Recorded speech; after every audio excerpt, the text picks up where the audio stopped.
नमस्कार, मैं सोनू गिरी स्वागत करता हूं आपका सिटी एक्सप्रेस न्यूज़ में। आज हम मौजूद हैं द्वारका सटमे 23 के मॉल में और यहाँ पर एक इवेंट था जो कि आइए जानते हैं उस इवेंट के बारे में। नमस्कार सर, स्वागत है आपका सिटी एक्सप्रेस न्यूज़ में। Thank you so much. Sir, आज जो जो इतना बढ़िया इवेंट्स हो रहा था यहाँ पर, तो इसके बारे में क्या कहेंगे आप? देखिए, ये बहुत ही टचिंग इवेंट था, जो कि दिल की गहराइयों को छू जाता है। इन बच्चों के लिए जो नेत्रहीन है, इनके लिए जो संस्था है भारतीय नेत्रहीन परिषद, कल्याण परिषद, जो ये लोग उनके लिए भला काम कर रहे हैं, वो बहुत तारीफ़ के काबिल है। और हम सब जुड़ कर के जिस तरह भी हमसे बन सका, हम इनके साथ चलेंगे और इन बच्चों को आगे से आगे बढ़ाने की कोशिश करेंगे। तो आज सर आप क्या कहेंगे इस इवेंट्स के बारे में? देखिए, जो ये इवेंट आशु नरवाल जी ने किया है, जो भारतीय नेत्रहीन कल्याण परिषद के बच्चे हैं, उनके 4 बच्चों का सिलेक्शन हुआ है गवर्नमेंट जॉब में, पीएसयू में और गवर्नमेंट जॉब में। उनको ऑनर करने के लिए और दूसरे बच्चों को प्रोत्साहन देने के लिए जो इवेंट किया है, ये बहुत ही तारीफ़ काबिल है। इसकी जितनी भी तारीफ़ की जाए कम है और इससे हमें नए समाज से भी जुड़े हैं हमारी संस्था से। तो सर आप यहाँ मौजूद हैं, एक ब्लाइंड जो बच्चे हैं यहाँ पर, जो जिस तरीके से इन्होंने पूरी टीम को लेकर के चल रहे हैं और बच्चों को इतना बड़ा उत्साह मिलता है इस तरीके से प्रोग्राम से, तो आप इसके बारे में क्या कहेंगे? देखिए, समाज जो है एक दूसरे के साथ ऐसा रिश्ता बनाने से चलता है जिसके अंदर हमदर्दी हो, इंसानियत हो। जो डिसेबल्ड हैं उनको डिसेबल्ड कहना किसी भी हद तक ठीक नहीं है। वो लोग एक्स्ट्रा सलाहियतों के मालिक हैं और उन सलाहियतों के लिए ये जिस तरह से ये रमेश जी की संस्था काम कर रही है, हमारे सीए साहब काम कर रहे हैं और बहुत सारे लोग आज जुड़ गए।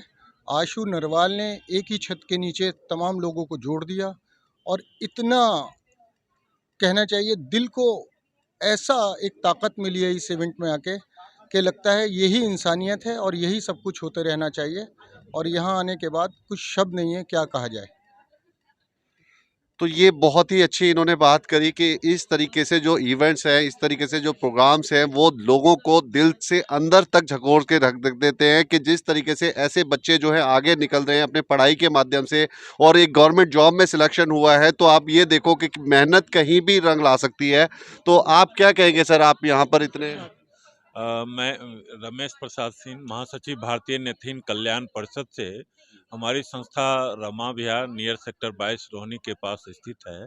आशु नरवाल जी उसके वरिष्ठ उपाध्यक्ष हैं, राजेश गोयल जी अध्यक्ष हैं। आशु नरवाल जी का उद्देश्य आज के इवेंट्स का ये था कि हम लोगों को संस्था से जोड़ें और साथ ही साथ जो लड़कियां अभी जॉब के लिए सेलेक्ट हुई है रेलवे या एसएससी में, उन लड़कियों का वेलकम करना, उनको प्रमोट करना तथा उनसे इन छात्राओं के जो और छात्राएं वहां रह रही है उनको इंस्पायर करना, प्रेरणा लेना कि हम जिस प्रकार से जो लड़कियां सेलेक्ट हुई है उसी प्रकार से हम भी मेहनत करें और कहीं न कहीं सरकारी सेवा में जाएं और अपने आप को स्वावलंबी बनाएं, उनको पुनर्वासित हो सके तथा परिवार, समाज और देश के विकास के लिए कार्य करें।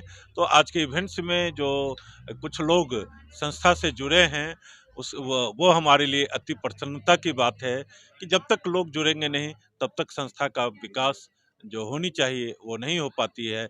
आज जो भी संस्था के सहयोग के लिए आगे आए हैं और संस्था से जुड़े हैं, मैं उन सभी साथियों का, उन सभी लोगों का बहुत बहुत धन्यवाद देता हूं और आशु नरवाल जी ने जो इस प्रकार का आयोजन किया उसके लिए विशेष धन्यवाद देता हूं। मनीषा दहिया जी को विशेष धन्यवाद देता हूं और इस प्रकार का अभियान लगातार चलते रहे ताकि अधिक से अधिक सामाजिक विकास के लिए लोग जुड़ते रहें और अच्छे कार्य करते रहें ताकि करने वाले को भी संतुष्टि और जिनके लिए वो कर रहे हैं वो भी संतुष्ट हो सके। ये बहुत अच्छा कार्यक्रम आज रहा। धन्यवाद। तो ये इन्होंने बहुत ही अच्छी सबसे जानकारी दी। और आप बताएं सर, आप यहाँ पे मौजूद थे, आपका नाम क्या है? मेरा नाम सुमित है, मैं एसबीएन फूड से आया था। इनफैक्ट मेरी वाइफ जुड़ी हुई थी इस संस्था के साथ, तो आज किसी कारणवश वो आ नहीं पाई तो मुझे आना हुआ।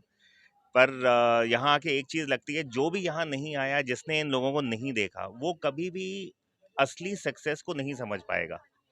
असली सक्सेस को समझने के लिए आपको ये देखना पड़ेगा कि इन बच्चियों ने किस हद तक जाके परिश्रम किया, किस जगह से ये उठकर आई और आज ये कहाँ पहुँची।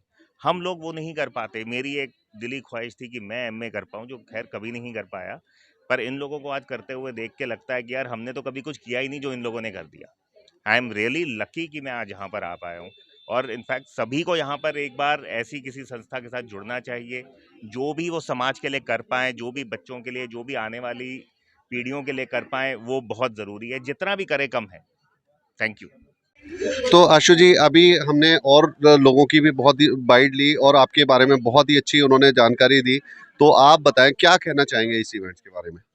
फर्स्ट तो जो लोग यहाँ पर आए हुए हैं, जो मेरी तारीफ करें, मुझे लगता है कि वो तारीफ के लायक है, क्योंकि समाज के लोग जिस तरीके से आजकल अपनी पर्सनल चीज़ों में बिजी हो गए हैं, सुख में दुख में वो दूसरे के लिए टाइम निकालते ही नहीं है। जबकि मुझे लगता है कि समाज की ड्यूटी क्या है कि समाज के दबे कुचले या दृष्टिबाधित या जो भी फिजिकली जो लोग हैंडीकैप्ड हैं उनको सपोर्ट करना। क्योंकि अगर हमारा समाज अच्छा होगा, वो बदलेगा तो हम बदलेंगे। जैसे एग्जांपल, आज हम किसी गरीब की हेल्प नहीं करते किसी चीज़ में, वही गरीब बड़ा होके या छोटा ही हमारे घर में रोबरी करता है, हमारे माँ बाप को मार डालता है, हमें मार डालता है। ठीक है, पैसा कमाए वो जरूरी है, मगर साथ में सोसाइटी के लिए सोचना जरूरी है, क्योंकि समाज ही हम है। अगर हम ही समाज का नहीं, ये सर आप कितने दिन से चला रहे हैं संस्था को? मैं इस संस्था से 12 साल पहले जुड़ा हूँ। मैं जो जुड़े हैं आप? जी, अब मैं इस संस्था का एक पार्ट हूँ। मैं यहाँ पर सीनियर वाइस प्रेसिडेंट हूँ। संस्था 24 सालों से चला रहे हैं रमेश जी। जी। तो इसमें किस तरीके से जो बच्चों की किस तरीके से आपके पास कहाँ से आते हैं, किस तरीके से बच्चे जो जुड़ते हैं इस संस्था से आकर के, आपको कैसे पता चलता है कि कहाँ से लोग जुड़ने वाले हैं? देखिए, ये तो आपको पता है, अमीर के अगर बच्चे होंगे तो वो उनके पास कुछ भी कमी हो कोई नहीं छोड़ता, कोई घर से बाहर नहीं निकालता है। गरीबी है, लोग छोड़ देते हैं, माँ बाप के पास साधन नहीं होता, वैसे ही गरीब होते हैं। इन बेचारों को, दृष्टिबाधित को कैसे वो, क्योंकि थोड़ी केयर की जरूरत पड़ती है। लोगों को कहा जाता समाज में, इनको लगता है कि इनका खर्चा ज़्यादा है इनका, तो डिफरेंट डिफरेंट जगह से पूरे इंडिया से लोग यहाँ पर आते हैं। हमारा ये हॉस्टल है, यहाँ पर ये बच्ची यहाँ पर रहती हैं। हम इनको एक अच्छा एटमॉस्फेयर देते हैं, इनको यहाँ रहने की साधन देते हैं, या इनको खाना मिलता है और कोई चार्ज नहीं है। सब लोग आप जैसे समाज के ही लोगों के स्पोर्ट्स से हम लोग इनका ज़िंदगी चलती है। हम इनको बेसिकली कंप्यूटर इंग्लिश की एजुकेशन प्रोवाइड कराते हैं। फिर डिफरेंट डिफरेंट कॉलेजेस में, क्योंकि सुप्रीम कोर्ट का कोटा है, वहाँ ये पढ़ती हैं। फिर जॉब्स के लिए अप्लाई करती हैं, सुप्रीम कोर्ट का कोटा जॉब्स में भी है। तो ये इन्होंने बहुत ही अच्छी जानकारी दी और आप लोगों को बता दें, ये कहीं से बच्चे जो हैं अलग से नहीं आते, इन्हीं के माँ बाप छोड़ करके जाते हैं जो इनकी जो पालन पोषण नहीं कर सकते हैं और जिनके पास नहीं इतना वो कर सकते, क्योंकि आपको पता है कि थोड़ा सा अगर कुछ हो जाता है तो बहुत ही डॉक्टरों का खर्चा और बहुत सारा खर्चा जुड़ने लग जाते हैं और खुद के बच्चे अपने ऊपर ही बोझ बढ़ने पर लग जाते हैं। तो सोचो कि जो लोग अपने बच्चों को अपना बोझ समझ करके दूसरे के वहां पर सोच के जाते हैं, तो इनका कितना बड़ा दिल होगा कि जो उन बच्चों को अच्छी तरीके से अच्छी शिक्षा तक और आज ऐसी जगह पहुंचाया कि एक जो गरीब बच्चों को इतना पढ़ा लिखा करके और आज सरकारी नौकरी में सिलेक्शन हुआ। तो आज क्या कहेंगे आप इस अच्छे से उसके लिए? बड़ा मतलब ऐसी महसूस कर रही है जैसे ये मेरी बहनें ही हैं, जैसे मेरी बहन की जॉब लग गई हो। अब सोचिए, अगर मतलब आपकी अगर बहन की जॉब लग रही है तो आप कैसा महसूस करेंगे। मैं भी वैसा ही महसूस कर रहा हूँ। और अच्छा लगता है कि जब एक किसान एक फसल बोता है और जब फसल लहला रही होती है, जैसा किसान उसको देख के खुश होता है, वैसे ही हम देख के खुश हैं कि ये सक्सेस कर रही है ये। तो संगीता जी, आप क्या कहेंगे? आप यहाँ पर आए, इवेंट्स देखा और इन्होंने भी बहुत अच्छी जानकारी दी और बताया किस तरीके से लोग अपने बच्चों को यहाँ पर छोड़ करके जाते हैं और अच्छी तरीके से उनका इतना अच्छा पालन पोषण करके उनको अच्छी शिक्षा दे करके। और आप क्या कहेंगे इस बारे में? Thank you Sonu ji. And मैं थैंकफुल हूँ आशु जी का कि जिन्होंने मुझे यहाँ बुलाया। इवेंट्स तो बहुत सारे मैंने अटेंड किए हैं, या मौका भी मिलता है, बट इस तरह के इवेंट्स में आना अपने आप में एक बहुत बड़ी बात होती है। देखिए, आज के डेट में हर कोई अपने लिए हर कोई जी रहा है, लेकिन किसी दूसरे के लिए कोई कुछ करे, ये बहुत बड़ी बात होती है। और आशु जी ने जहाँ पे लोग कहते हैं ना, लाइक फिजिकली चैलेंज या हैंडीकैप, जिसको ये शब्द बोल करके नकार देता है, उन लोगों को एक साथ जोड़कर एक छत के नीचे सिर्फ रखना ही नहीं, उनको एक सही एजुकेशन, सही डायरेक्शन देना, वो आशु जी काम करते हैं। और मैं सिंपल एक वर्ड कहना चाहती हूँ, हैंडीकैप्ड या फिर चैलेंज्ड ये लोग नहीं है, वो लोग हैं जिनके अंदर ह्यूमैनिटी नहीं बची हुई है, जो इन लोगों को देखकर साइड होना चाहते हैं। तो बेसिकली वो चैलेंज है मतलब उनके अंदर है। मैं बस इतना ही कहना चाहूँ। तो सर जैसे कि आप बच्चों को शिक्षा किस तरीके से देते हैं जो आज यहाँ पर इतनी अच्छी पढ़ाई करके और बच्चे का गवर्नमेंट जॉब में सिलेक्शन हुआ या जिस तरीके से आगे जा रहे हैं, तो ऐसी शिक्षा आप कहाँ से किस तरीके से प्रोवाइड कराते हैं? हमारा जो हॉस्टल है जो रोहिणी में रामा विहार दिल्ली में रन कर रहा है, वहाँ पर समाज के जो लोग हैं, समाज ये नहीं कहना चाहिए कि अमीर लोगों से चलता है, समाज उन लोगों से चलता है जो समाज के लिए कुछ करना चाहते हैं। तो समाज के वो लोग वहाँ पर कुछ अपनी फाइनेंशियल प्रोवाइड कराते हैं, हेल्प प्रोवाइड कराते हैं। वहाँ पर हमने एक बेटर वे में कंप्यूटर लैब इंस्टॉल कराई हुई है, इंग्लिश इंस्टीट्यूट प्रोवाइड कराया हुआ है। बाकी किसी भी तरीके की इनको एजुकेशन जो चाहिए होती है सरकार कर रही है, मैं ये नहीं कहूँगा सरकार नहीं कर रही है, सरकार कर रही है। मगर जिस तरीके से हमारी कंट्री डेवलपिंग कंट्री है, डेवलप कंट्रीज़ के बहुत सारे संसाधन लिमिट होते हैं, तो जो सरकार कर रही है, सरकार जो नहीं कर पा रही है उसके साथ खड़े होकर हम लोग इन बच्चों को प्रोत्साहन कर रहे हैं, क्योंकि समाज की भी एक लिमिटेशन है। तो मैं इसलिए कहना चाहता हूँ कि हमें समाज को सरकार के साथ खड़ा होकर काम करना चाहिए, हर चीज़ के लिए सरकार को ब्लेम नहीं करना चाहिए हम लोग। तो आपकी जो संस्था है, जो लोग देख रहे हैं और जुड़ना चाहें ऐसी संस्था से, कोई डोनेशन देना चाहता है या कुछ भी करना चाहता है, तो आपकी संस्था का नाम क्या है? हमारी संस्था का नाम है भारतीय नेत्रहीन कल्याण परिषद। और कोई वेबसाइट वगैरह? सब कुछ है। मैं आपको सोनू जी जैसे आपके जो लिंक में हम डालेंगे, मैं आपको वेबसाइट, वहाँ पर जो अकाउंट नंबर, QR कोड जो भी होगा, और हर चीज़ से रजिस्टर्ड है। किसी के मन में ये ना है कि ये पैसा हमारा खराब जाएगा, हर चीज़ की रिसीप्ट मिलेगी, जैसा होगा बिल्कुल प्रॉपर वे में हम फॉलो करते हैं। हमें किसी का गलत पैसा नहीं चाहिए जी। तो सुना आपने यहाँ पर ऐसे अगर आप भी ऐसे उससे जुड़ना चाहते हैं और किसी की भी तरह से हेल्प करना चाहते हैं, तो आप यहाँ पर कर सकते हैं। आपको नंबर मिल जाएंगे, नीचे चल रही है वेबसाइट है, वेबसाइट पे क्लिक कर सकते हैं, ऊपर नंबर चल रहा है, नंबर पे क्लिक कर सकते हैं। कहीं भी देख करके आप पहले देखें कि किस तरीके से संस्था जो है काम करती है बच्चों के ऊपर, तो आप फिर उसके बाद में पहले समझें और फिर कुछ भरोसा करें। धन्यवाद। मैं सकीना और अनामिका आप सभी यहाँ पर उपस्थित विशिष्ट अतिथियों एवं हमारे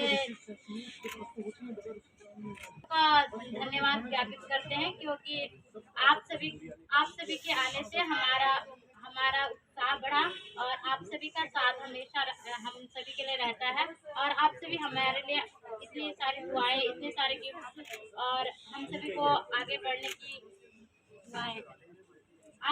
प्रेरणा दे रहे हैं। इसलिए आप सभी को धन्यवाद देते हैं। और लास्ट की पंक्ति में अभी अनामिका को माइक देती हैं, जो बोलेंगे। Hello, good afternoon everyone.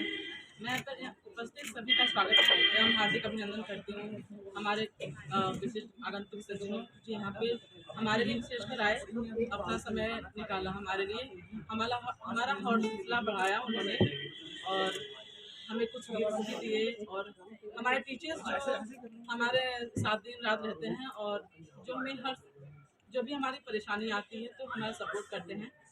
तो हमारे जो अतिथिगण हैं, हमारे टीचर्स, मैडम जो भी यहाँ पे उपस्थित है, सबका धन्यवाद कहती हूँ। और कुछ पंक्तियों के साथ अपने वाणी को विराम देना चाहूँगी। हर खुशी खुशी मांगे आपसे, हर जिंदगी मांगे आपसे, हर खुशी मांगे आपसे, हर जिंदगी मांगे आपसे। भगवान आपके जीवन में इतनी खुशियाँ दे कि सूरज भी चमकने के लिए रोशनी मांगे आपसे। बहुत ही शानदार तरीके से